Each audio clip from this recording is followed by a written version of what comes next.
Purple Singh, this is another Indian yoga, Sikh yogi, and his is a seesaw type. And there's the two big empty areas, 3 on one side and on the other.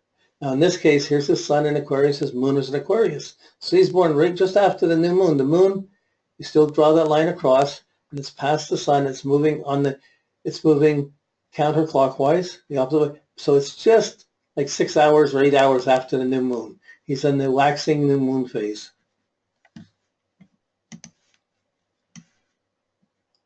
Meher Baba, another saint, he's got the six. I'm going to stop on the moon phases for a while, and I want to go through a bunch of these so you just see the pattern types and the different types of people.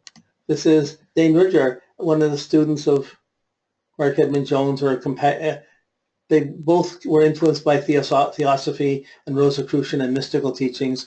And Dane Rudhyar, really, he wrote a great book called Astrology of Personality. And in that, many great books, but that one merged astrology with modern Jungian psychology and mysticism. So it was a special book. He inspired me very much.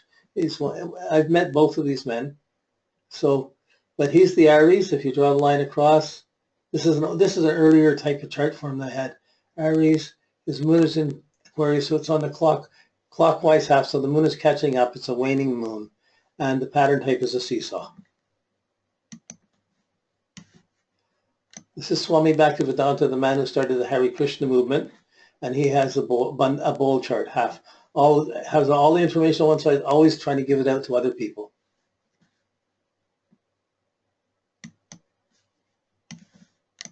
When you get, like we're just looking quickly, when you read each pattern, you take a moment to think about it, then you read the moon phase, it goes to a certain in-depth of insight. You're seeing very unique patternings of people.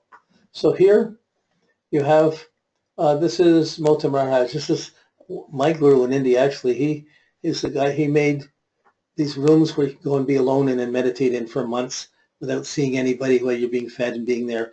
And the very deep mystical person was involved with Gandhi.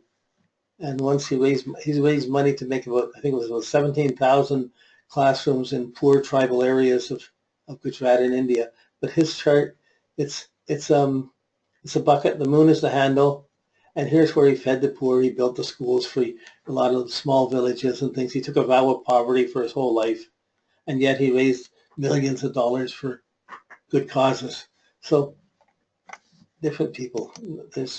He's not very well. Manly Palmer Hall, another big philosopher, distinctly seesaw chart. Oh, no, it's not a seesaw chart, is it? Uranus to the Neptune. Yes. Yes, that's a little bit out of the orb of the opposition. So this one will be a seesaw chart. And now we got John Blofeld. He wrote a book on the I Ching, and he was involved with Buddhism and worked with, was involved with children for United Nations, Asian children and stuff. So he has his bowl chart, getting all the stuff together, always having something to give to others. This is a very exact bowl chart. Billy Graham, a Christian mystic or preacher, and he has the bucket type. He has all the planets on one side, the planet Uranus of having the shocking outreach. And this bowl type, the bucket type, always is aligned to a cause or purpose, but often doesn't have much concern on the end result. So he would go out and shock and take care of things, but not necessarily follow it up that much. So, okay, let's see. Timothy Leary. Psychedelics, tune in, turn on, drop out. He has this part chart, 2 planets here, so it's a seesaw, 2 planets on one side, 8 on the other. He's the Libra, moon in Aquarius. If you divide it across, the moon is on the counterclockwise side, so he's at the waxing moon, just probably just between the half moon and the gibbous moon. He's in that phase. Let's see who else. How are we doing for time? Oh yeah, we're good. Richard Alpert, he was Baba Ram Das, became Baba Ram Das, but he was also one of the people linked up with Leary and doing research in psychedelics back in the 60s, but became the yogi. And he had his sun conjunct Uranus and Aries, so he was very independent, did his own thing, very excitable. But his chart is a seesaw chart with 4 on one side, 6 on the other. and his sun's in Aries, cut it across Libra. His moon's in Sagittarius, catching up to the sun. So he has the waning moon. Okay, now, second, same one, two of the same. Ken Kesey, another psychedelic author, writer, and he has, this would be a seesaw with the line going up and down. So 3 planets on the left side and all the others on the right. His sun's in Virgo, go across a line over to Pisces, but the moon's moving clockwise on the clockwise half, so it's moving back to the sun. So this is the waning half of the moon cycle. Ringo Starr. Okay, this is at about, let's see, this is 150, but it's, I would still consider this almost, it's like, it's close. Let's see, Taurus 120. No, this would have to be called a bowl. It's not quite a bundle. It's almost a bundle, just you can say, but it's really a bowl having things on one half, and there's always having something to give to others on the other half. So in his case, it was all below the horizon. He worked on having his drumming skills, his creative skills, and he put it out into the band and out to the world. But he really got a lot of things together through that. But he was a bit of an idealist, and it is because this is more than the trine. It goes out of the orb of the trine. It becomes, it's between the bundle and the bowl. It becomes the bowl. And here's John Lennon. And John Lennon, you can almost see it like a splash, but it's a bucket chart.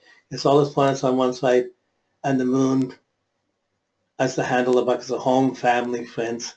That's his focus for his chart. So he had, I mean, really darker charts, the greens and the blues, than Ringo Starr with all the bright yellows and oranges. Whoops, here's Bob Dylan. Bob Dylan is also a bucket. His handle is Neptune. Hey, Mr. Tambourine Man, is the dream, going for the dream or the adventure. Having all this energy and putting it out towards that dream or the music. Here's Paul McCartney's. Looks almost the same as Ringo's, except his is within the trine. So this is actually, Paul McCartney's actually the bundle type.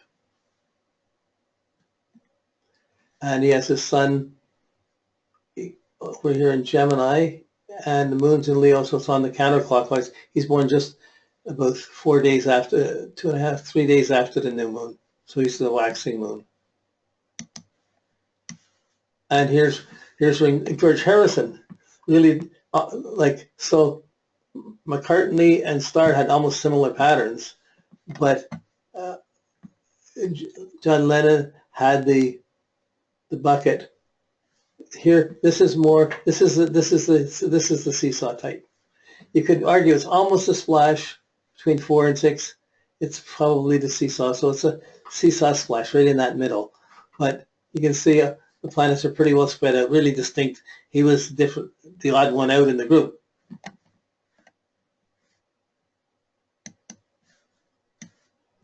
Okay, okay, I'm going to go to another section of these. Where are we? We'll go through a few more here. Okay. Just kind of, it's the same thing. But some of these charts, just seeing a bunch of charts and seeing, here's Goethe, a mystic from Germany, worked a lot with color psychology. He has the empty trine. He has the locomotion chart. So he had all his energy all around the chart, but the Neptune, the mysticism, was the handle of the bucket. So he would always put things out in mystical terms and be driving to make mystical statements or mystical insights. His sun is in Virgo, goes right across, and is just born a few hours after the full moon, but it's a waning moon just after the full moon.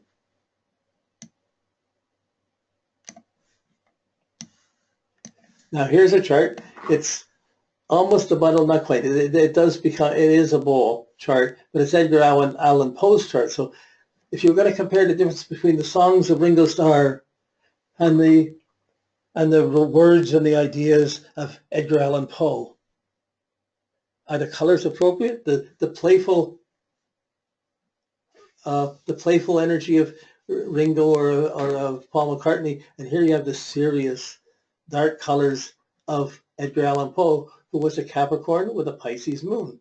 He had the serious inhibition, and he would write things. He had the imaginative Pisces moon, so he conjunct Pluto and other things. So he would imagine the scariest things. He'd scare himself by what he wrote, but it really worked well in how he was writing on the cautious social side. So his sun is here at the end of Capricorn, and his moon's in Pisces, so it's on the counterclockwise half. So it's just after the new moon phase, is in the crescent moon phase.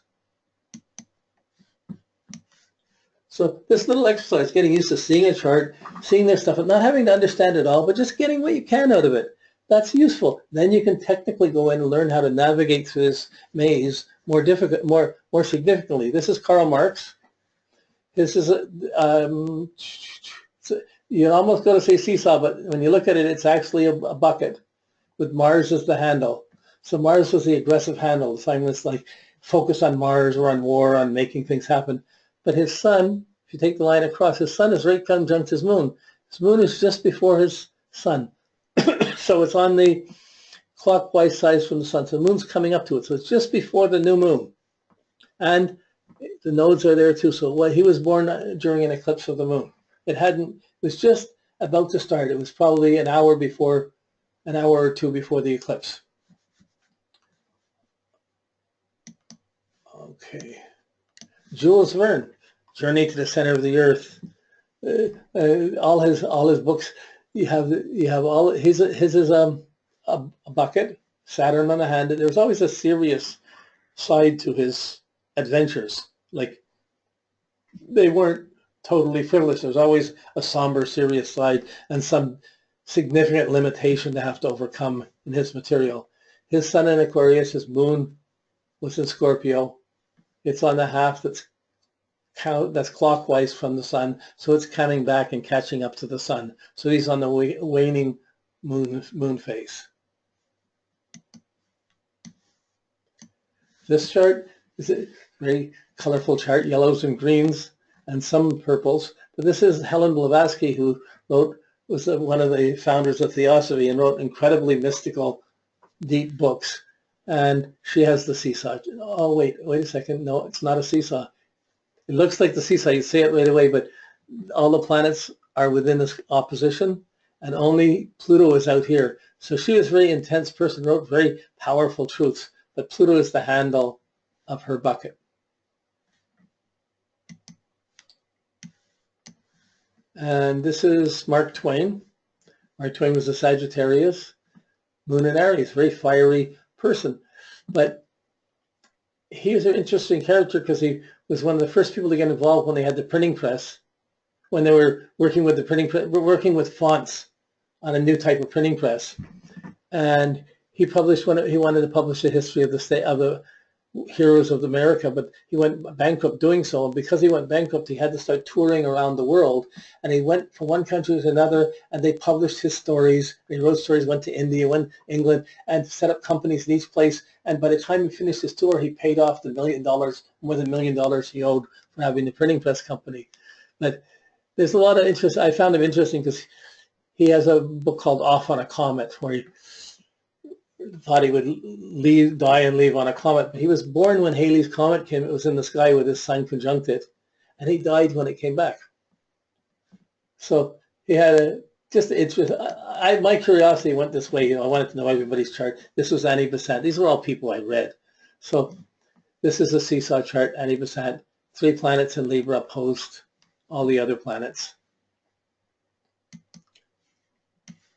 This is Rudolf Steiner, an occultist and anthroposophy and the Waldorf schools he was responsible for, and a lot of the biodynamic gardening that's done he was the first person really writing extensively about it.